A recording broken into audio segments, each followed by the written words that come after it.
International broadcasters play an important part in delivering news and information about their respective countries to the rest of the world. In doing so, they promote the image and policy agenda of their countries. In a globalized world, media diplomacy can be an effective means to give voice to a nation. It is even being referred to as a war without guns. Korea's international broadcaster Arirang TV is now in its 20th year. And on this week's Upfront, we discuss Korea's media diplomacy and the role Arirang TV plays.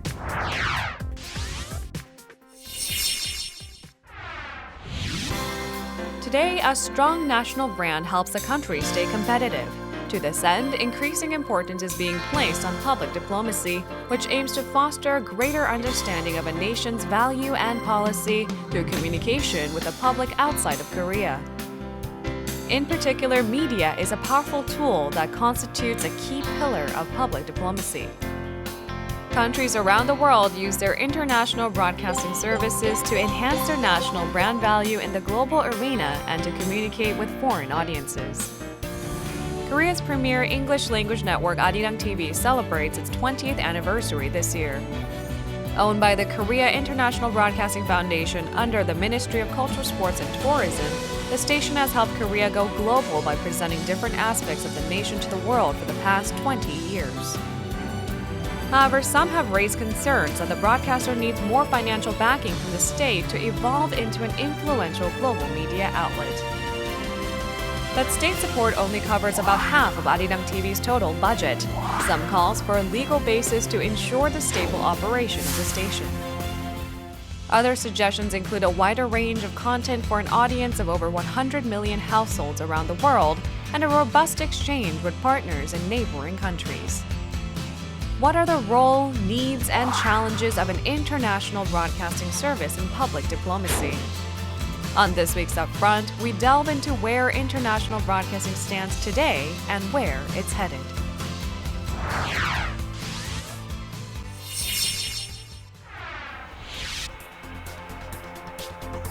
For today's discussion, we're joined by two experts. Lee Byung-jong, professor in the Graduate School of International Service at Sookmyung Women's University, and Kim Tae-hwan, professor at the Korea National Diplomatic Academy. I understand that Arirang TV has been a part of your lives in Korea for the past 20 years as well. If there is any memorable experience or memory that you have of Arirang TV. Well, Arirang has been around for 20 years, but because when you are in Korea, you don't notice the Arirang very much, but when you go abroad, when you travel, at a hotel, you want to find out what's happening in Korea, and you turn to CNN, they have nothing, very little about Korea. So you turn naturally to Arirang to see what's happening in Korea. And that's usually how I, watch Arirang. But also in Korea, I do watch once in a while. I have many foreign friends, mostly scholars and experts in my field, international relations. And then whenever they say something about the Korea, they always quote or refer to Arirang TV as the single most important source of information and news, which means that, already I think abroad, particularly those who are interested in Korea, the Arirang TV, to my feeling, has been established as, if not the, but a very important authoritative and very universalized source of information and news. Now, Professor Lee, you worked as a foreign correspondent a while ago. What would you say is Arirang TV's most notable accomplishments on the front line of media diplomacy? Okay. As a foreign journalist for many years, I had to turn to many different information sources, about Korea. Although I lived in Korea and I reported out of Korea, some of information not that reliable, and you need to check all different sources to make sure that the information you get is correct. And Arirang has been used quite often, for that purpose, because I can check with other sources about the, validity of the information, and Arirang has been there all the time. Very helpful. What would you say Arirang's achievements? Well, for the past 20 years, there's absolutely no doubt that the Arirang TV has done a great, excellent job. But then I particularly would like to mention two moments.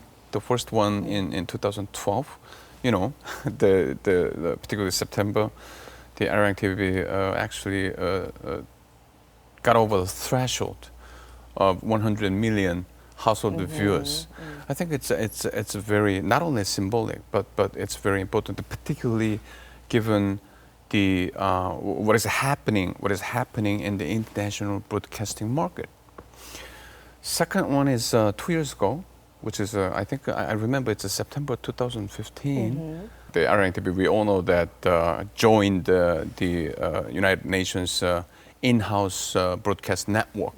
At that time, if I remember correctly, there were around like 20-something broadcasters, including a dozen American broadcasters and purely foreign, I mean, non-American broadcasters include such great figures like BBC World, you know, United Nations headquarters in New York City. What is that? I think it's a very, very strategically important audience, which is, you know, a precise replica of international society. I mean, there in that venue, you know, there are like over 6,000 UN staff there, and almost like 200 representatives from over 190 countries. What are those people? They're not simply influential in their own countries, but they are heavy shots actually in the international society. So I would pinpoint those two moments as I would argue that it's a rather monumental moments of Arirang TV history. Yes, there were a few milestone moments for Arirang. I remember since I've been with Arirang since the very beginning. When we first started, how there wasn't that much interest in Korea back in 1996, 97. But since then, Korea hosted the 2002 World Cup, and then there's a Hallyu Korean wave boom all over the world. And so we noticed that we were starting to get more and more attention from our global audiences. Right. Yeah. You know, I teach at this university, and I actually talk to a lot of foreign students and even Korean students who studied abroad for their high school and so on. And they know so much about Arirang TV. They grew up watching TV. It's amazing to see these students, you know, having spent decades watching TV, Arirang TV. Interesting thing about that is a lot of them actually want to work for Arirang TV. You know, that's one of their dream jobs, interestingly. That's exactly the point. This is Korea's only international broadcaster that broadcasts 24 hours in English. But when you look at other countries, for example, China launched the China Global Television Network, or a CGTN, on January 1st this year with extensive support from the government, from Russia Today, BBC World, to Voice of America. We're seeing countries around the world make all-out efforts in international broadcasting. Why would you say that is? Well, that's I would say that's I mean very important point. I think what is happening now out there in the arena of international broadcasting is a big revolutionary change. What is that so? You know, international broadcasting, no doubt, has been, I would argue, that the single most important element of public diplomacy since World War II. But then, since the turn of the century, with the rapid rise of public diplomacy, most countries, they begin to recognize the crucial importance of international broadcasting as a means of reaching out to foreign publics. Exactly. Okay? The thing is that for the past 15, 20 years, beginning all the way, I would say, the launching of Al Jazeera, there's a very interesting change, which is the emergence of new kids on the block, new players. Okay, so far, I mean, the international broadcasting market has been, I would say, that predominated by Western media, right. including CNN, Voice of America, BBC World, Deutsche Welle, sort of things. But the non-Western countries, they recognize the importance of international broadcasting because of the rapidly rising public diplomacy, and then they competitively get into the market. Al Jazeera, Saudi Arabia, Al Arabia, Singapore, the Channel News Asia, Iran, Press TV, even Venezuela, Telesur. I mean, just to name a few. Yeah. Right. Okay? What does that mean? Not simply the monopoly or oligopoly in the international broadcasting market has been diluted or being broken, but also they competitively disseminating information and message on their own countries.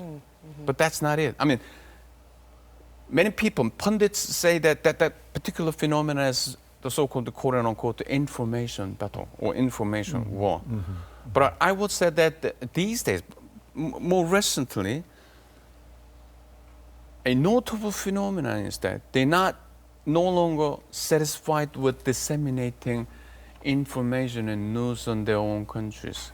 Okay. One step further, they would like to, advocate the values, discourses, ideas, those countries pursue in the international society. Yeah. So, what I see at the moment is a transformation of information battle in the arena of international broadcasting toward a battle of values and ideas, a battle of different discourses, a battle of contending ideas. Okay? This is, I think it's information battle of values and ideas is a totally different quality.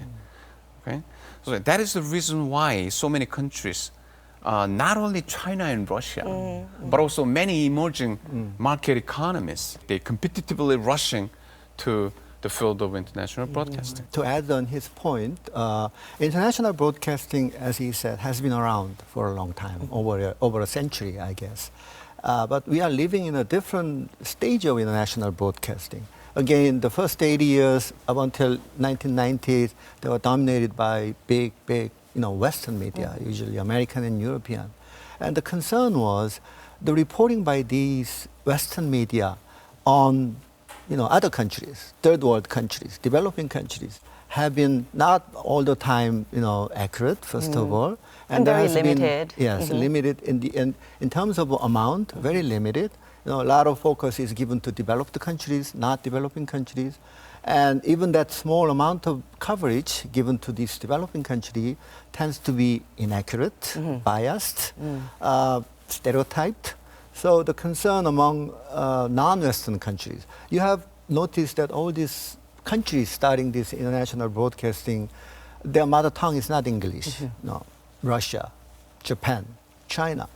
But they start this English service because they want to reach out to the global audiences, public opinions, so that they can send their messages, true messages, true voices to the world. Because the concern that they have been, these third world countries, non-Western countries, have been, first of all, underrepresented, second of all, misrepresented by these Western media. So now they want to have their own voices in the global public opinion market. They want to send out their policies, values, as he mentioned.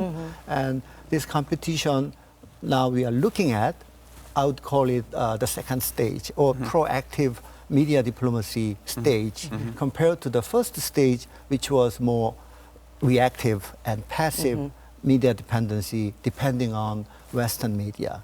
And the reason why we see the expansion of this international broadcasting now is, second of all, technological development. It's so easy to set up 24-hour English satellite TV and other platforms. Initially, we achieved a lot of success. Arirang became very popular, very influential, not only in the region, but among public opinion leaders in the world.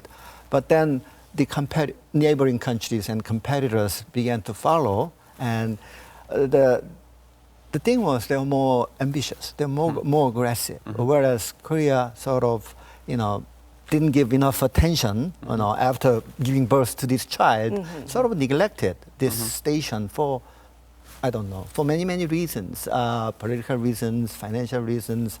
So this station has not given proper attention and support for the past, I would say, 10 years, where other countries were pouring tons of money. Look at China, look at Russia. Tons of money into these operations so that their voices can be heard in the global public opinion market. Let me just take an example of China. Of course, China is incomparable in terms of financial size. But then, for the past like 20 years or so, I think there were two very important turning points, which they call, Chinese themselves call going out strategy. Going out strategy. The first one is sometime around the mid 1990s. By the time China turned from a crude oil exporting country into crude oil importing country because of skyrocketing domestic consumption. That was the first phase of going out strategy. They just officially declared that we have to go out in search of crude oil and other commodities for the development of China's economy. That was the first one. The second one is precisely 2008. Okay, that was the second momentum of going out strategy, but this time, not looking for crude oil and commodities, but media. Media. At the time, the year 2008, China designated 4 state-run media companies: CCTV, Xinhua News Agency, China Daily, and China Radio International, and then poured, literally poured, almost like $9 billion to encourage and enhance their capacity overseas. Okay, and then after that, every year, okay, I don't know, maybe probably somewhere around $1 billion. Well, dangle high in the air. Okay, last year, February. China's President Xi Jinping made a very unusual visit to 3 state-run media companies, including Xinhua News Agency and CCTV. And he made it very clear that your mission is tell Chinese story abroad. Okay? What does that mean?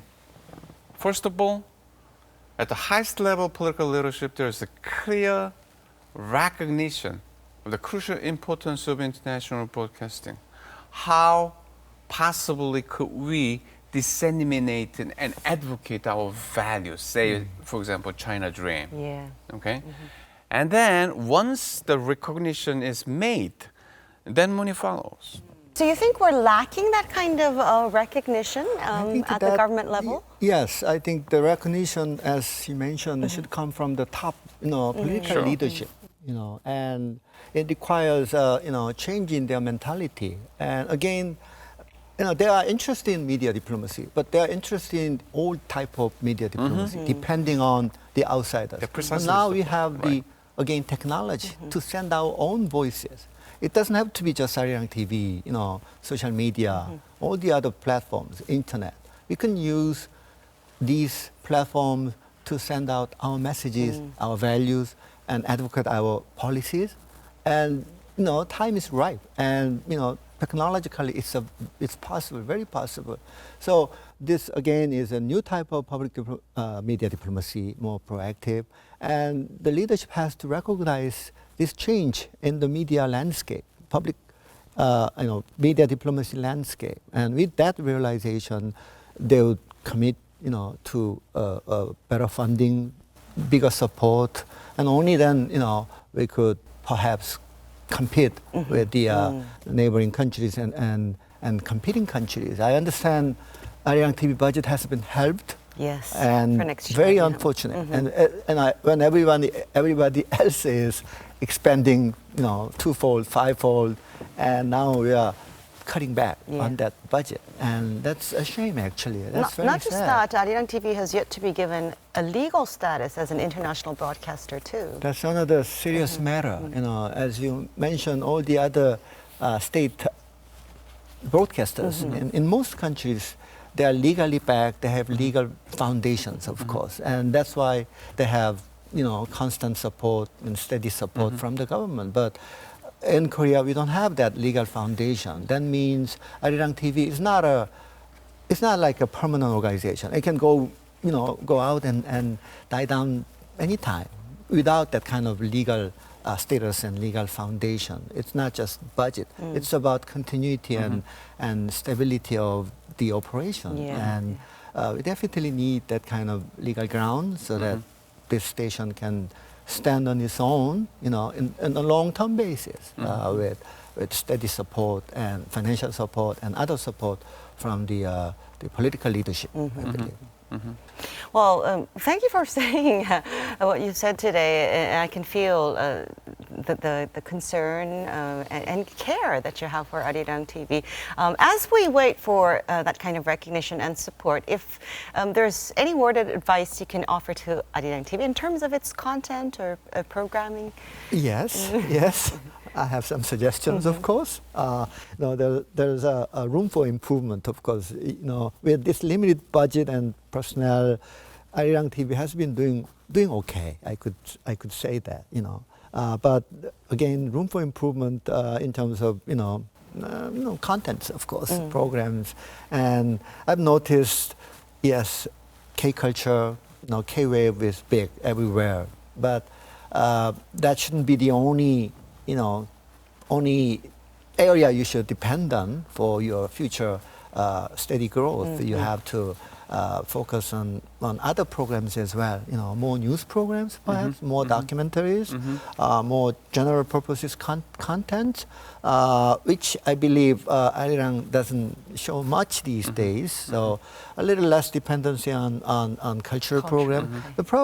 The issue with cultural programs these days is a lot of K-pop fans, K-wave fans all over the world. They have access to different platforms, social media, their own TV local channels. So they have access to these programs all the time. So Arirang doesn't have to do the same thing for them. Instead they can send out something else. Again, news programs, more hard news, more information about Korea in general, about policies.